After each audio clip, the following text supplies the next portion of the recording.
Ukrainanyň Mariupol şäherinde adamlaryň köpçüligi ýygnanyp Ukrain häkimetlerine Şirokina owasynda agyr harby güýçlerini saklamaga çağırş etdiler. 2 awgustda geçirilen demonstrasiýa 30 kilometrlik täze bufer zonany döretmek barada Ukrainanyň Russiýanyň we Ýewropada howpsuzlyk we hyzmatdaşlyk guramasynyň arasynda geçiriljek gepleşiklerden bir gün öň boldy.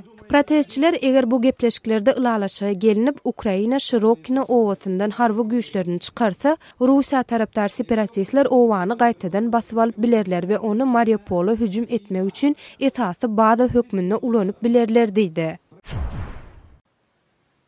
Pakistanyň Khyber Pakhtunkhwa welaýatynda Kabul deriýasyndan joşýan suň artmagy netijesinde bu welaýatyň Nowşehir etrafyndan 300 çemesi maşgala evakuasiýa edildi. Pakistanda iýul aýynyň ortalaryndan bäri bolan suw joşunda iň köp ejir çeken Khyber Pakhtunkhwa welaýatynda 116 adamyň helak bolany hasaba alyndy. Şeýle-de suw joşuny derarly müňlerçe jaý ýumruldy, hasyllara ziýan ýetdi we elektrik liniýalary kesildi. Pakistanyň bu suw joşuny 100 müňlerçe adama öz täsirini ýetirdi.